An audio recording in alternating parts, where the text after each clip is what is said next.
Transfer and transmission of securities and the allied provisions. Section 56 to 59. The procedures and formalities for the transfer of securities as laid down by section 56 to 59 are largely applicable to securities that are in other form than demat form. Transfer and transmission of securities of interest of member in the company. तो ये हम किसके बारे में बात कर रहे हैं, जहाँ कंपनी की जो कंपनी के मेंबर्स हैं उनकी सिक्योरिटीज़ को ट्रांसफ़र करना. ठीक. Requirement of for registering the transfer of securities. तो अगर वो लोग सिक्योरिटीज़ को ट्रांसफ़र करना चाहते हैं तो उन्हें कुछ चीज़ें पूरी करनी होगी. Except where the transfer is between persons both of whose name are entered as holders of beneficial interest in the record of a depository, a company shall register a transfer of securities of a company or the interest of a member in the company in case of a company is having no share capital. तो company क्या transfer करेगी, company या तो securities of the company transfer करेगी, और अगर company के अंदर शेयर कैपिटल नहीं है तो क्या ट्रांसफ़र होगा, उस मेंबर का इंटरेस्ट ट्रांसफ़र होगा. बट ये ट्रांसफ़र सिर्फ कब हो सकता है, only if following conditions fulfilled prior to such registration. तो हमें सबसे पहले ये कंडीशंस को फुलफिल करना होगा, तभी हम ट्रांसफ़र कर सकते हैं. The instrument of transfer must be executed both by the transferor and the transferee. तो हमें सबसे पहले एक इंस्ट्रूमेंट ऑफ ट्रांसफ़र एग्जीक्यूट, हमें एक इंस्ट्रूमेंट ऑफ ट्रांसफ़र को एग्जीक्यूट, हमें एक डॉक्यूमेंट प्रिपेयर करना पड़ेगा. इंस्ट्रूमेंट मस्ट स्पेसिफाई, उस इंस्ट्रूमेंट ऑफ ट्रांसफ़र के अंदर name, address and occupation of transferee लिखा होना चाहिए. Instrument of transfer should be duly stamp and dated. Instrument of transfer prescribe form में होना चाहिए. कौन से फॉर्म में, as per rule 11 form number SH4 form में हमें बनाना है instrument of transfer. Instrument should be delivered to the company along with the certificate relating to shares transferred within 60 days from the date of execution. If the share certificate is not in existence a letter of allotment of security should be filed. तो instrument हम deliver करेंगे to the company.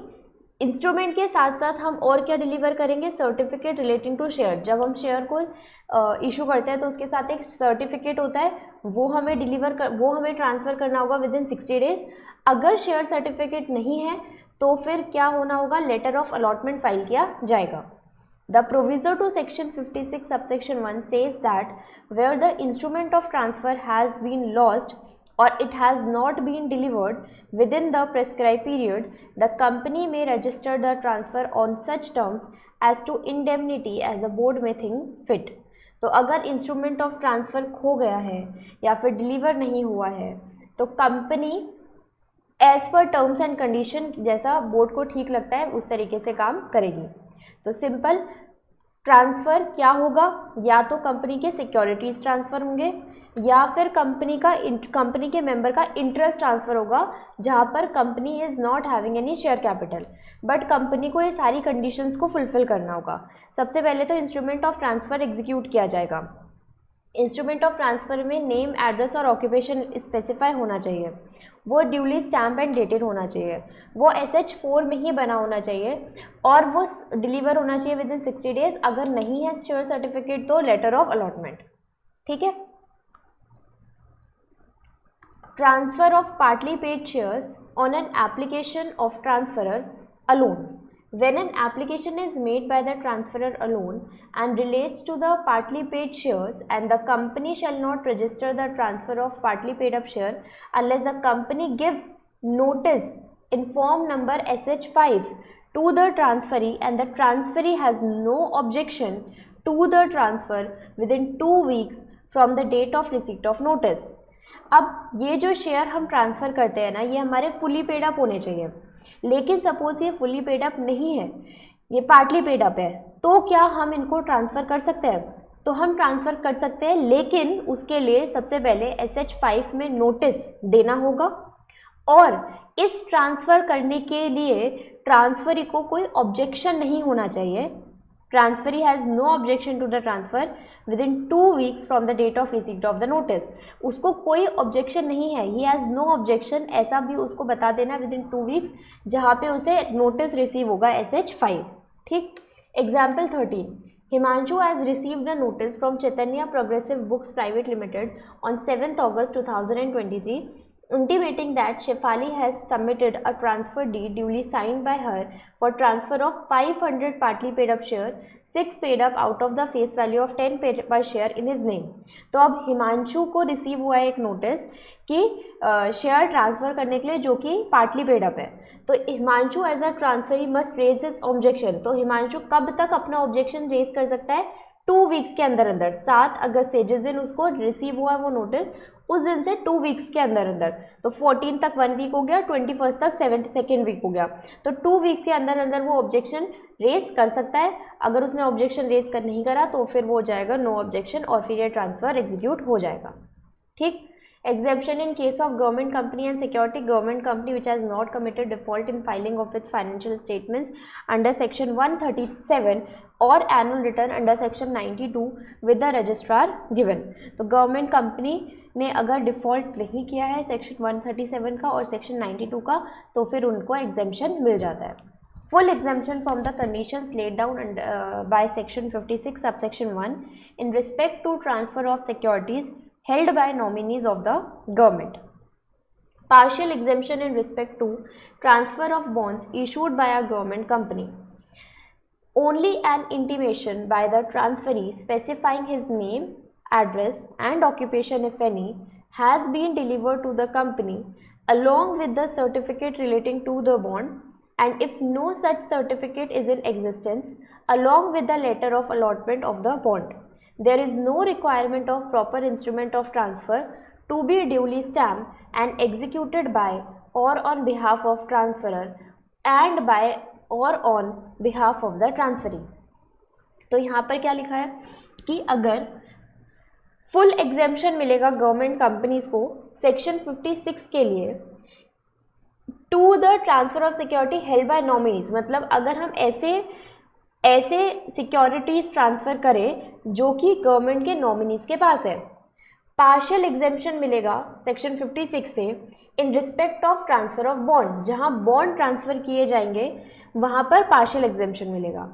Only an intimation by transferee specifying his name, address and occupation if any has been delivered along with the certificate. तो जैसे कि यहाँ पर हमारे पास क्या था, एज पर सेक्शन 56 इतने सारे कंडीशन हमें फुलफिल करने थे. इन सब कंडीशन का एग्जेम्पशन मिल जाएगा तो वो हो जाएगा फुल एग्जेम्पशन. ठीक. लेकिन इन सब कंडीशन का एग्जेम्पशन नहीं मिलेगा, कुछ कंडीशन हमें फुलफिल करनी पड़ेगी तो वो हो जाएगा partial exemption. Only an intimation by the transferee specifying his name, address and occupation if any has been delivered to the company along with the certificate relating to the bond if no such certificate is in existence along with the letter of allotment of the bond. There is no requirement of proper instrument of transfer to be duly stamped. ठीक है ना. तो हमने बोला कि उस notice पर, उस इंटीमेशन पर नेम, एड्रेस, ऑक्यूपेशन होना चाहिए, लेकिन वहाँ पर हमारे पास कोई रिक्वायरमेंट नहीं है कि वो ड्यूली स्टैम्प भी होना चाहिए और प्रॉपरली एग्जीक्यूटेड होना चाहिए. तो ये हो गई हमारे पास क्या, पार्शियल एग्जेम्पशन की. कुछ तो हमें करना है और कुछ हमें करने की नीड नहीं है. There is no requirement of proper instrument of transfer to be duly stamp. ठीक है. Power to register transmission not affected by section 56. The power of company to register transmission shall not be affected by the condition imposed by section 56 for registration of transfer. Hence, company is empowered to register transmission of right if it receives an intimation from any person. सबसे पहले हम ये पढ़ते हैं transmission क्या है. The transmission means devolution of title of securities otherwise than by transfer. For example, devolution by death, succession, inheritance, bankruptcy, marriage, etc. एक तो ट्रांसफ़र करना होता है, ट्रांसफ़र करना कि हम खुद से हमारी सिक्योरिटीज़ को एक पर्सन से दूसरे पर्सन के पास ट्रांसफ़र कर रहे हैं. दूसरा होता है ट्रांसमिशन. ट्रांसमिशन क्या होता है कि हम हमारे सिक्योरिटीज़ को ट्रांसफ़र कर रहे हैं, बट इन सब के वजह से, या तो डेथ की वजह से, या तो सक्सेशन की वजह से, इनहेरिटेंस की वजह से, बैंक्रप्सी, मैरिज एक्सेट्रा, इन सब की वजह से। On registration of transmission of securities, the person entitled to transmission of security become holder and is entitled to all the rights and subject to all the liabilities arising therefrom। तो जिसको हम ये securities transfer करेंगे, वो जो holder होगा securities का, उसको सारे राइट्स भी मिल जाएंगे फिर, और सारी लाइबिलिटीज़ भी उसकी हो जाएंगी फिर। While transfer of shares is brought about by delivery of proper instrument of transfer, मतलब वहाँ पर एक प्रॉपर इंस्ट्रूमेंट, एक इंस्ट्रूमेंट डीड, एक ट्रांसफ़र डीड एग्जीक्यूट किया जाता है, जो कि ड्यूली स्टैम्प होता है। हमने अभी भी कंडीशन देखा, जो कि ड्यूली स्टैम्प एंड एग्जीक्यूटेड होता है। लेकिन transmission of share is done by forwarding the necessary documents such as notarised copy of death certificate to the company. ठीक है, तो what is transmission and what is transfer of share? Transmission वो होता है जो हम खुद से नहीं कर रहा होता, वो सिक्योरिटीज ट्रांसफ़र करने पड़ते हैं by the death, because of death, succession, inheritance, bankruptcy, marriage etcetera. But transfer of shares क्या होता है? जहां हम प्रॉपर्ली इंस्ट्रूमेंट ट्रांसफ़र करते हैं। ठीक, तो अब ट्रांसमिशन में क्या होता है कि वहाँ पर प्रॉपर इंस्ट्रूमेंट हम बनाते नहीं हैं, लेकिन ट्रांसफ़र ऑफ शेयर में हमारा प्रॉपर इंस्ट्रूमेंट बनाया जाता है। क्या आपको समझ में आया? Yes ma'am. ठीक है, एक सेकेंड रुकना।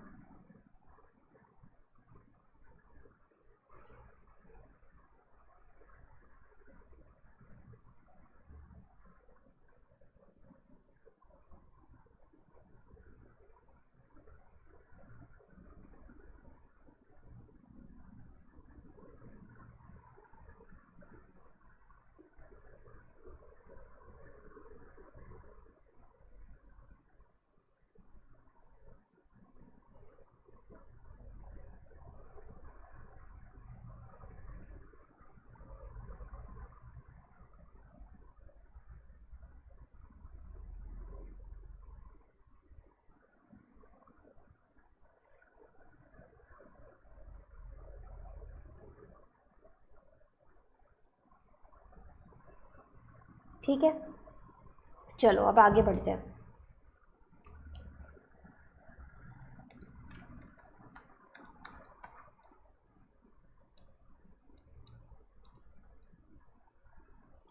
Few cases of transmission for better understanding in the following cases. अब ये list, mind this list is not exhaustive, only illustrative, मतलब कि ये सिर्फ एग्जाम्पल है, सिर्फ इतनी ही लिस्ट नहीं है, इसमें और भी चीज़ें आ सकती हैं। Transmission will take place because of death, मतलब कि व्हेन शेयर होल्डर एक्सपायर और फिर उसके शेयर जो है उसके लीगल रिप्रेजेंटेटिव को ट्रांसफ़र किए जाते हैं, इसको हम ट्रांसमिशन बोलते हैं। Insolvency, when share holder become insolvent और फिर उसके शेयर उसके ऑफिशियल रिसीवर को ट्रांसमिट किए जाते हैं, उसको भी ट्रांसमिशन बोलते हैं। Lunacy, when the share holder become lunatic and his shares are to be transmitted to his administrator appointed by the court. ठीक, तो वो मेंटल कंडीशन उसकी ठीक नहीं है, तो वो लूनाटिक हो गया और उसकी वजह से कोर्ट ने उसके शेयर ट्रांसमिट कर दिए। तो ये कुछ एग्जाम्पल है हमारे ट्रांसमिशन के, ये लिस्ट इतनी ही नहीं है, इसमें और भी चीज़ें आ सकती हैं। Transfer of security of a deceased person by his legal representative. The transfer of any security for other interest in company made by legal representative of a deceased person shall be valid as if such legal representative is holder at time of execution of the instrument of transfer, even if in actual such legal representative is not a registered holder. तो क्या लिखा है कि transfer of any security और other interest, क्योंकि हम दो चीज़ें ट्रांसफ़र कर रहे होते हैं। इन case of having share capital हम सिक्योरिटी ट्रांसफ़र कर रहे होते हैं, in case not having share capital हम उस कंपनी का इंटरेस्ट ट्रांसफ़र कर रहे होते हैं। Made by legal representative of deceased person shall be valid as if such legal representative is holder at the time of execution of the instrument of transfer. ठीक, तो legal representative बनता है deceased person का, shall be valid as if such legal representative is the holder at time of execution of the instrument of transfer even if in actual such legal representative is not the registered holder. ऐसे case में जब security को हम transfer करते हैं तो उसका legal representative ही valid holder कहलाता है, भले ही अभी तक वो रजिस्टर्ड होल्डर ना बनाओ. मतलब कि अभी तक हमने लीगल रिप्रेजेंटेटिव को बुक्स में रजिस्टर नहीं करा, बट स्टिल वो वैलिड लीगल रिप्रेजेंटेटिव ही कहलाता है जब हम उसके शेयर को ट्रांसफ़र करते हैं बिकॉज ऑफ डेथ. ठीक. This subsection is basically bringing ease to legal heir with deeming effect of being the holder of security and other interest in the company of a deceased person. तो ये क्या है, dimming effect. मतलब हम मान ले रहे हैं कि वो होल्डर है, भले ही वो रजिस्टर्ड होल्डर अभी नहीं बना है, लेकिन स्टिल हम उसको वैलिड होल्डर मान रहे हैं. Example 14. Richard Daniel after having obtained succession certificate succeeded to 7,000 share of 100 each allotted to her late father Alexander Daniel by Speech Software Limited. ठीक. तो रिचर्ड डेनियल के पास क्या था, सक्सेशन सर्टिफिकेट था जो उसके फादर की डेथ हुई थी. उसके बाद उसको वो शेयर के लिए जो उसका शेयर का वैलिड होल्डर बन गई थी वो थी Richard Daniel. To pay off the date of her cousin Stesley, she wants to transfer the whole 7,000 share to her on basis of stamp duty instrument of transfer which has been signed by her as well as स्टेस्ले. तो फिर एक उसका cousin था स्टेस्ले जिससे इन्होंने क्या लिया था, डेट लिया था. ठीक. तो यहाँ पर क्या क्या हुआ कि एक तो है अलेक्जेंडर डेनियल जो कि फादर है. ठीक. फादर की डेथ के बाद इसके डॉटर के पास, रिचर्ड डेनियल के पास शेयर आने चाहिए क्योंकि ये है लीगल हायर इसका. ठीक. लेकिन एक इनका एक कज़न है स्टेस्ले जिससे इन्होंने क्या लिया था, डेट लिया था. इसके डेट को वापस करने के लिए रिचा क्या बोलती है कि इसको शेयर ट्रांसफ़र कर दिए जाएंगे, जो 7,000 शेयर्स है. ठीक. इसके लिए इन्होंने एक इंस्ट्रूमेंट भी प्रिपेयर करा. इस ऑब्वियसली ये जो हो रहा है अलेक्जेंडर से जो रिचा के पास शेयर आ रहे हैं, इसको हम क्या बोलेंगे, इसको तो हम ट्रांसमिशन बोलेंगे. यहाँ पर तो कोई डीड बनाने की ज़रूरत ही नहीं है.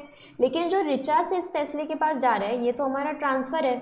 तो ट्रांसफ़र के लिए तो हमें क्या चाहिए, इंस्ट्रूमेंट ऑफ ट्रांसफ़र चाहिए. तो यहाँ पर हमने duly stamp instrument of transfer sign किया.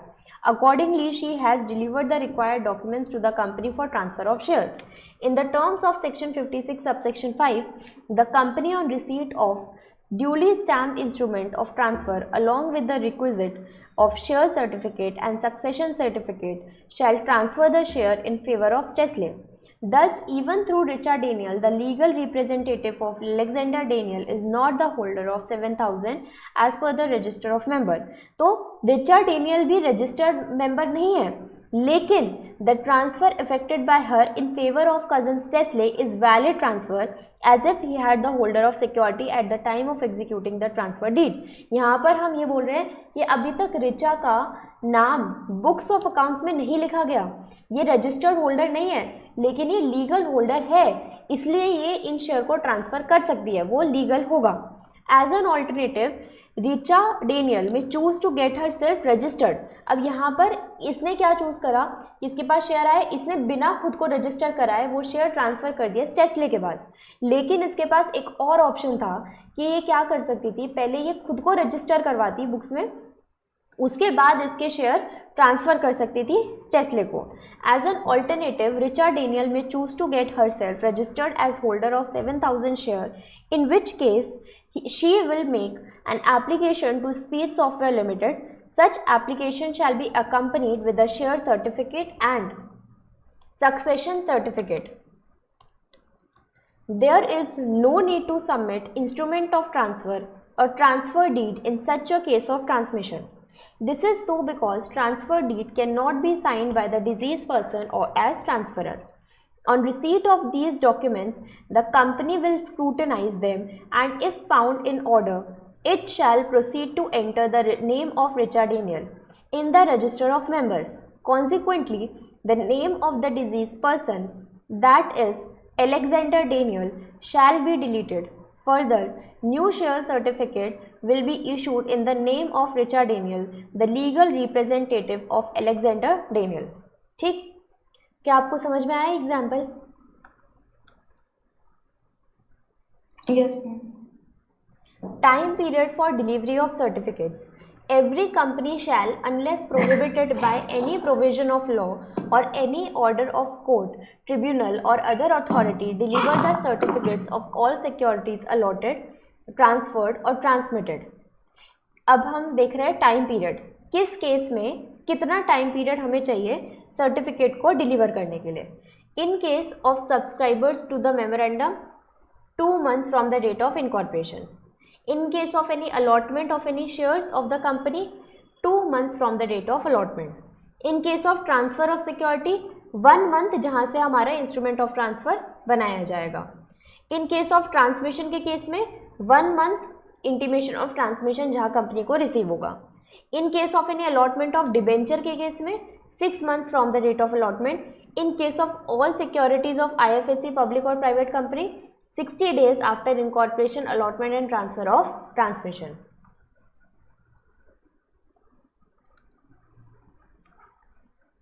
In case where the securities are dealt in with the depository, the company shall intimate the details of allotment of security to the depository immediately on the allotment of such security. जहाँ हमारी security depository के पास है वहाँ company को ये बात depository को inform कर देनी चाहिए.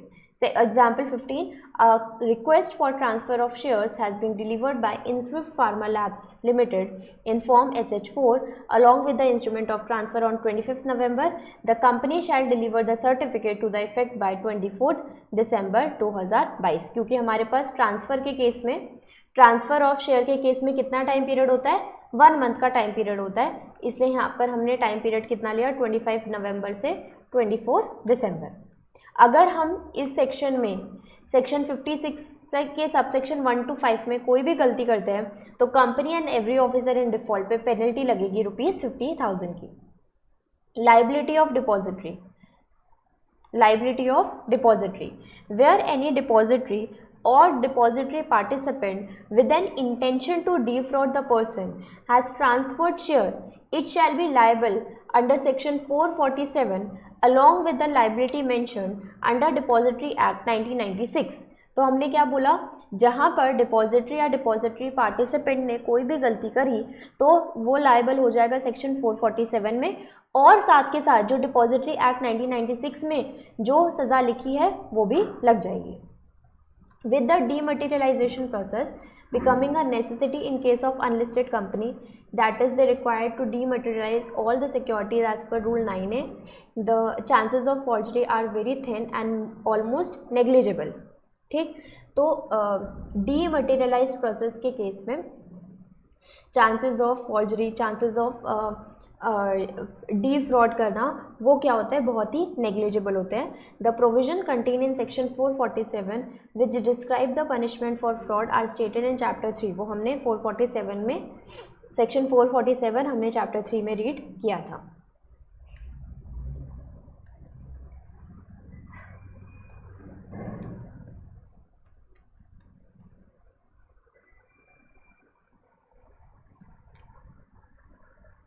Okay, punishment for personation of shareholder, section 57. If any person deceitfully personates as an owner of any security or interest in a company or as an owner of any share warrant or coupon issued in pursuance of this act and thereby contains and attempts to obtain any such security or interest or any such share warrant or coupon or receives or attempts to receive any money due on any such owner, such person shall be punishable with imprisonment for the term which shall not be less than 1 year but which may extend to 3 years. And sir ठीक है,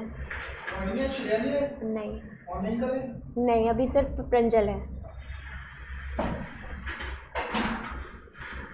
Fine which shall not be less than 1 lakh rupees but which may extend to 5 lakh rupees.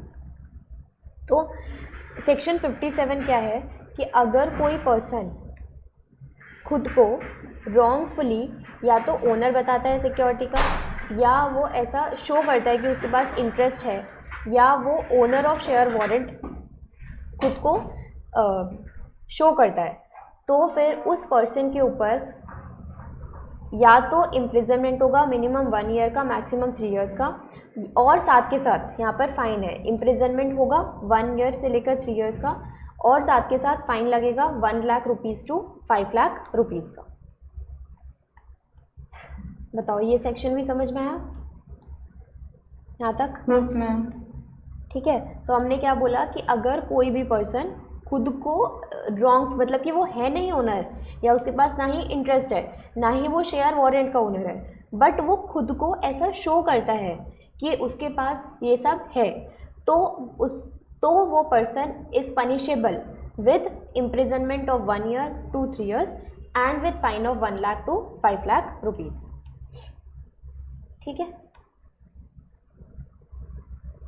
फिर section, ये सब additional reading है, एक बार ऐसे ही पढ़ लेना। फिर हमें स्टार्ट करना होगा सेक्शन 58 से, refusal of registration and appeal. Section 58 फिर हम नेक्स्ट क्लास से शुरू करें। Okay ma'am.